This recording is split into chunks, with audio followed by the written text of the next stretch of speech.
à toutes, c'est Zim, j'espère que vous allez bien. Aujourd'hui, on se retrouve pour une nouvelle vidéo. Aujourd'hui, on va refaire du foot et je suis avec Dr. Raph. Salut tout le monde, salut Eli. Aujourd'hui, Dr. Raph nous a préparé quelques exercices sur les ailiers. Voilà Eli, certains de tes abonnés t'avaient demandé une vidéo pour les ailiers. Alors j'ai réfléchi à quelque chose pour pouvoir un peu introduire ce sujet dans tes vidéos. C'est pas facile parce que ailier, effectivement, c'est un rôle particulier sur le terrain. On connaît l'avant-centre, on connaît le stopper, les latéraux, mais l'ailier, il a un rôle important et c'est important d'en parler. En plus, toi, je sais que tu joues ailier de temps en temps, des fois 10, des fois ailier, donc c'est l'occasion aussi pour toi d'apprendre le rôle exact de ce qu'on attend d'un ailier. Alors Eli, un ailier c'est quoi? Un ailier c'est quelqu'un qui a un rôle précis sur le terrain. Tu connais l'avant-centre qui doit marquer des buts, le latéral qui doit défendre sur le côté, le stopper dans l'axe, le 10 qui crée le jeu, ça c'est des choses qu'on connaît. L'ailier, lui, on va lui demander de percuter, de provoquer et surtout d'amener le jeu devant. On passe par l'ailier pour provoquer les choses, pour que ça amène des ballons aux attaquants. On va lui demander d'essayer des choses, il a le droit de dribbler, de feinter. Et même s'il perd le ballon dans ces zones de terrain, c'est pas trop grave parce qu'on peut récupérer le ballon. On demande à ce joueur de tenter des choses pour amener des ballons devant. Il doit provoquer, il doit essayer. On t'en voudra jamais si tu perds un ballon dans cette zone du terrain. Donc c'est lui qui fait avancer le jeu vers l'avant. Il fait tout ça pour mettre la défense adverse en difficulté. C'est lui qui va un peu perturber cette défense. En faisant des déplacements intelligents, il va pouvoir aider ses copains à avoir des espaces. Voilà. Il a un rôle très important, cet ailier. Quelles sont les caractéristiques de l'ailier? Première chose, en général, c'est quelqu'un qui est rapide. On met quelqu'un qui court assez vite pour pouvoir être sur ce côté, pour justement pouvoir déborder, justement pouvoir centrer. Il doit être vif et explosif. Parce que comme on va le voir plus tard, un ailier il doit avoir de la variété dans son jeu et donc il ne peut pas rester tout le temps sur le même rythme. On ne peut pas que courir vite puis déborder, c'est pas possible. Et un ailier, il doit être assez bon dribbleur. Donc il doit avoir une bonne conduite de balle et puis pouvoir dribbler. Enfin, justement, pour pouvoir tenter des choses, il va falloir qu'il puisse dribbler. Ok? Alors, prochaine étape, Eli, où est-ce que l'ailier va travailler, comme tu le sais, sur un côté? Ça, c'est quand même quelque chose que tu sais. Mais plus précisément, on va lui demander de travailler très souvent, très proche de la ligne du côté. Et d'ailleurs, j'étais ailier quand j'étais plus jeune, donc c'était mon rôle. On me demandait même des fois de jouer collé à cette ligne, carrément comme ça. Pourquoi? Pour plusieurs raisons. La première, c'était pour me démarquer, très important. En prenant la largeur, comme ça crée aussi des espaces au milieu du terrain pour mes coéquipiers. Donc c'était aussi important que j'écarte comme ça le jeu. Et la troisième chose, en venant comme ça serrer la ligne, ça va me créer un espace devant moi. Et grâce à ça, je vais pouvoir soit déborder grâce à ma vitesse pour pouvoir centrer, ou alors fixer un adversaire, le dribbler, puis choisir l'intérieur pour aller soit dans les 16 mètres pour marquer, tirer, ou bien aller au fond, puis centrer en arrière. Ok? Et c'est sur cet aspect-là qu'on va travailler aujourd'hui. Dernière chose, Eli, je l'ai dit tout à l'heure, il faut être un bon dribbleur quand on est ailier. Pourquoi? Justement, c'est une zone où tu vas souvent être en 1 contre 1. Il y aura ton adversaire qui va souvent sortir sur toi, quasi tout le temps, il va jamais te laisser seul.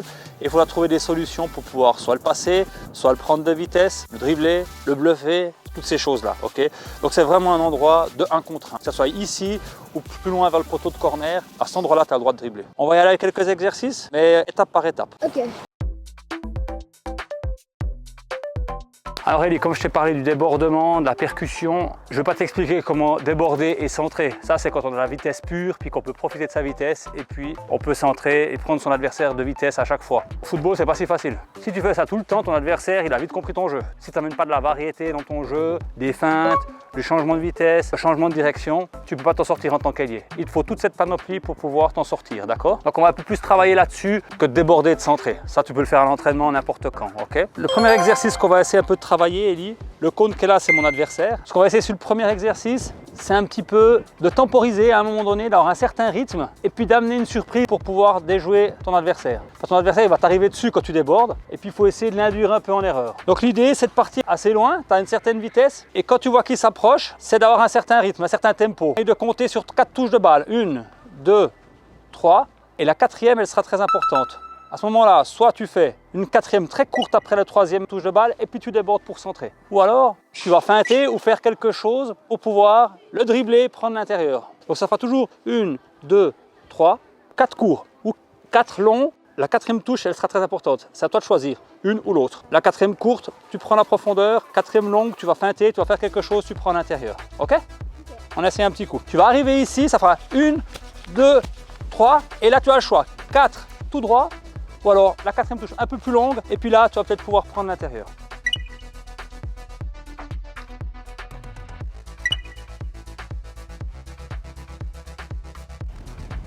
1, 2, 3.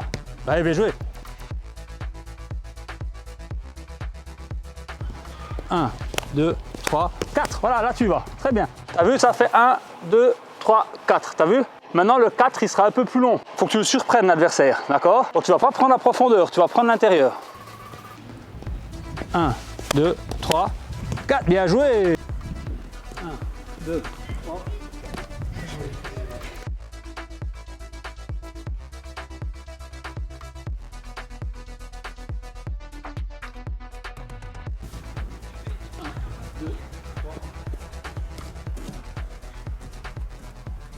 Alors, il n'y a pas besoin d'en faire 25, hein, c'est déjà juste pour comprendre le principe, Ellie, d'accord? Pour la deuxième possibilité que tu as ici, on va se dire, on tombe tous un jour ou l'autre sur un adversaire qui est plus rapide que nous. Il faut trouver une astuce pour pouvoir le passer, parce que d'un coup, la vitesse pure, elle ne suffit pas, ou il est plus vite que nous sur le ballon, donc il faut qu'on trouve quelque chose pour le surprendre, ok? Le but sur un adversaire, c'est d'y prendre même une seconde, ça c'est important. Donc pour le prochain exercice, tu vas partir nouveau à une certaine vitesse. Quand tu vas le voir arriver, cet adversaire, c'est toujours le cône. Le but ici, c'est de casser le rythme un petit peu, de ralentir un peu. Quand tu vois que l'adversaire vient vers toi, parce que naturellement, un adversaire, il va ralentir si tu ralentis, et il va accélérer quand tu accélères. Donc on va essayer de l'induire en erreur. Tu vas venir rapidement, il sera aussi en train d'arriver rapidement. Tu vas ralentir, il va se dire, tiens, qu'est-ce qu'il est en train de me préparer là? Donc toi, tu ralentis un petit peu, tu le fixes, et là, tu vas peut-être faire une feinte, quelque chose pour le surprendre et le reprendre de vitesse après avoir fait ta feinte. Un coup de rein pour le surprendre.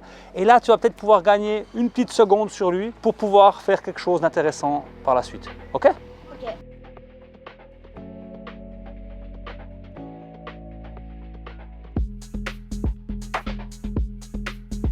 Pas mal, Ellie.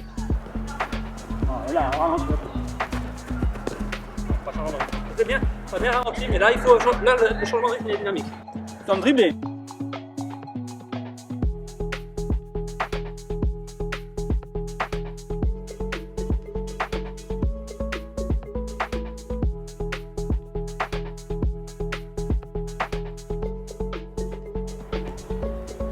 Là, je ralentis un peu.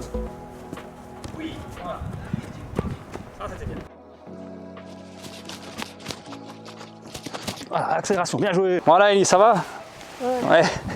Je t'avais dit que tu courrais pas trop, mais quand même on court pas mal. Hein. On essaie de refléter le plus possible la réalité au niveau de la course, donc c'est normal que ça fatigue un peu. Tu as vu déjà deux possibilités, maintenant la troisième possibilité que tu as, c'est de garder ta vitesse. Donc c'est d'arriver déjà avec une certaine vitesse et te lancer et de faire croire à l'adversaire le plus longtemps possible que tu vas prendre la profondeur pour pouvoir aller centrer. Puis en fait, tu vas pas faire ça au dernier moment, tu vas faire un changement de direction très marqué, puis lui va passer tout droit, et puis toi tu vas pouvoir prendre l'intérieur pour aller soit dans les 16 mètres ou soit aller marquer. D'accord? Donc on doit maintenir la vitesse, et ici l'astuce, Ellie, c'est de donner l'information le plus tard possible à ton adversaire sur ce que tu veux faire. Tu vas vraiment y faire croire que tu vas tout droit, donc tes épaules elles vont vraiment être orientées contre la ligne du fond. Et c'est pas ton corps qui va lui donner l'information, tu vas ni être trop comme ça, ni déjà trop te préparer le long de la ligne comme ça, parce que sinon il va savoir que tu es en train de préparer quelque chose, et de toute façon avec la vitesse tu ne pourras pas te mettre comme ça. C'est vraiment ton bas du corps qui va travailler, et plus précisément ta cheville, donc soit avec un intérieur du pied, avec un changement de direction marqué à 90 degrés, 90 degrés, c'est vraiment partir comme ça, dans cette direction. Ou si on est sur le côté droit, éventuellement avec l'extérieur du pied pour le surprendre sur une touche de balle. D'accord? Mais on la lance pas trop loin, on essaie de la garder assez proche du corps pour pouvoir que la deuxième touche la mette dans la direction après du goal. Comme ça, lui, il passe à travers, il s'est fait avoir. C'est vraiment, les épaules restent dans cette direction-là. Et avec la vitesse que tu as, de toute façon, c'est le bas du corps qui va donner la direction du ballon et ton corps va suivre forcément. Mais lui, il va te passer à travers. Ok? On essaye.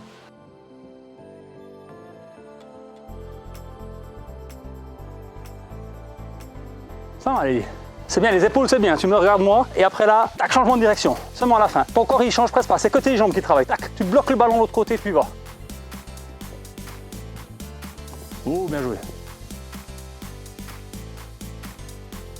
Ça, c'est super. Bien joué.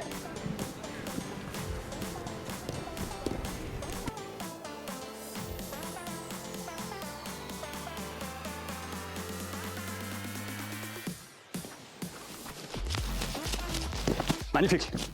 donc voilà, c'est la fin de cette vidéo. Je remercie Alexandra pour cet exercice parce que c'était assez difficile et plus différent. Mais Ellie, je te remercie. C'est vrai que c'était assez intense quand tu as fait les exercices parce qu'on les joue à fond. C'est très bien. Dans un match, on les joue à fond, on fait pas semblant. C'était une idée de vidéo pour les ailiers. C'est la première fois qu'on en fait une comme ça. On verra si ce thème plaît à tes abonnés et puis on réfléchira à d'autres exercices pour la suite. Le plus important dans cette vidéo, c'est pour vous les jeunes, il faut amener la diversité pendant les matchs. Un ailier ne peut pas prendre que les gens de vitesse puis centrer. Tu ne peux pas que jouer sur sa vitesse parce que sinon l'adversaire il va vite lire dans ton jeu. Donc le but c'est de trouver des astuces tout au long du match pour pouvoir le surprendre pendant tout le temps du match. Ok. J'espère que vous avez aimé cette vidéo. Like et abonne-toi à ma chaîne et à mon Instagram qui est écrit juste ici. Et sur ce, ciao.